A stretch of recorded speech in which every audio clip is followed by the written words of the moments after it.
జై శ్రీరామ్. అందరికీ నమస్కారం. విజయవాడ అంటే కొండపైన దుర్గమ్మ, కొండ కింద కృష్ణమ్మ. నేను మీలాగే బెజవాడలో పుట్టా,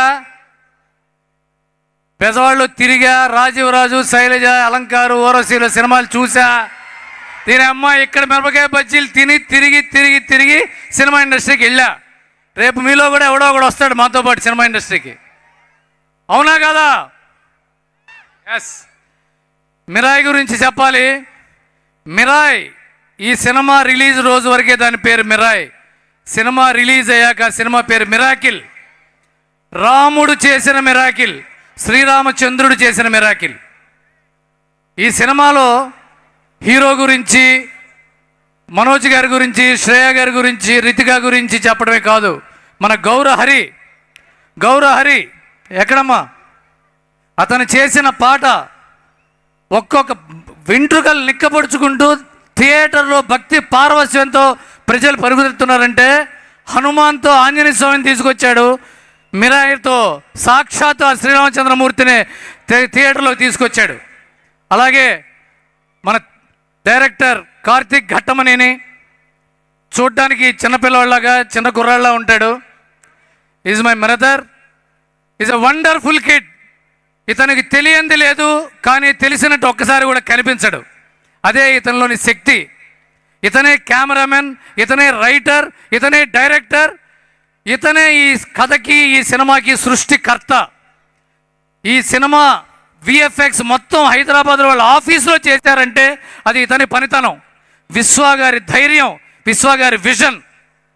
ఇకపోతే విశ్వగారి గురించి ఒకటి చెప్పాలి.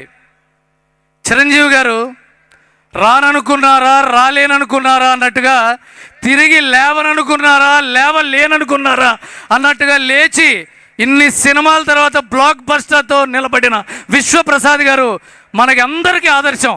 పట్టుకుంటే దీని అమ్మ కొట్టాలి, కొట్టి తీరాలి అని ఆయన ప్రూవ్ చేశారు sir. Hats off to you sir. ఇకపోతే మన శ్రేయా శరణ్, ఆవిడ ఇండస్ట్రీకి వచ్చినప్పుడు నేను వచ్చా. నాకు పెళ్ళయింది, పిల్లలు పుట్టారు, ఆ పిల్లల చదువు కూడా పూర్తయింది. ఆవిడ మాత్రం ఇంకా అలాగే ఉంది, అలాగే చేస్తూనే ఉంది. ఇంకా ఆవిడ గురించి ఏం చెప్పాలి, చెప్తే మనకి ఇంకా వయసు అయిపోతుంది అనుకుంటారు. ఇకపోతే రితిక నాయక్ లాంటి ప్యూర్ సోల్ ఉన్న ఫేస్ చాలా సంవత్సరాల తర్వాత తెలుగు ఇండస్ట్రీకి వచ్చింది. అంత beautiful soulful face. She is going to stay for ever and ever and ever. And now ఒక విలన్ని కొట్టాలంటే ఒక హీరో కావాలి, కానీ ఒక మహాబీరని కొట్టాలంటే ఆ హీరోకి సూపర్ హీరో కావాలి. ఆ మహాబీర మిస్టర్ మంచు మనోజ్ నాకు తమ్ముళ్ళు లాంటి వాడు, నాకు తమ్ముడే. అతని మనసు వెన్న, అతనితో పరిచయం ఉన్న ప్రతి వాళ్ళు అతనికి అన్న. అందరినీ అన్న అని పిలుస్తాడు, అందరినీ దగ్గర నుండి చూసుకుంటాడు. ఈ సినిమా మిరాయితో మరొక కొత్త అధ్యాయాన్ని ఓపెన్ చేశాడు.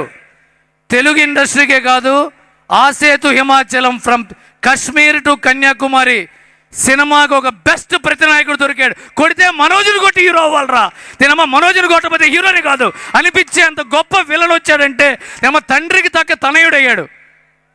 That is Manoj. ఇకపోతే మా తేజ సజ్జా హనుమాన్ అని ఒకసారి అనండి. హనుమాన్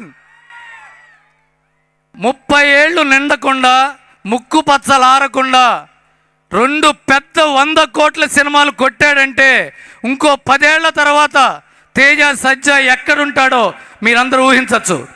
అతనికి సిగరెట్ అలవాటు లేదు, తాగుడు అలవాటు లేదు, గర్ల్ ఫ్రెండ్స్ లేరు. ఉన్నదొక్కటే వ్యసనం, మిమ్మల్ని అందరినీ ఎంటర్టైన్ చేయడం.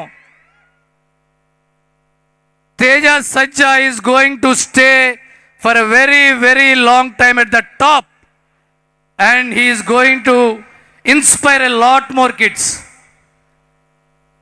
And before I complete this speech, Vishwaprasad గారు, ఇంత పెద్ద హిట్ మీకు తేజ సజ్జా ఇచ్చాడు. ఆయనకి మీరు ఏ గిఫ్ట్ ఇస్తున్నారో స్టేజ్ మీద అనౌన్స్ చేయబోతున్నారు. మీరు నేను దాంట్లో నాకు కొంచెం లంచం ఉంది కాబట్టి. ఇక్కడికి వచ్చిన అనిల్ సుంకర్ గారికి నమస్తే సార్, శశి గారికి నమస్తే సార్, ఇక్కడికి వచ్చిన దుర్గేష్ గారు, అలాగే రఘురామ కృష్ణరాజు గారు, పట్టాభి గారు, మా పార్లమెంట్ సభ్యుడు కేసినేని చిన్ని గారి అందరికీ నమస్కారం. All the best to Mirai. Mirai is going to rule for the box office for some more weeks. Please watch it in theatres to get the experience. Bezawada కుర్రాళ్ళు థియేటర్కి వెళ్ళి సినిమా చూడాలి. బెజవాడలో థియేటర్లో చూస్తేనే ఆ కిక్కు, అవునా కాదా? Yes. Good night. Thank you Ravi garu, thank you so much. Ravi garu speech always అద్భుతంగా ఉంటుంది. Thank you. అండ్ నా మైత్రి మూవీ శశి గారిని రావాల్సిందిగా వేదిక మీదకి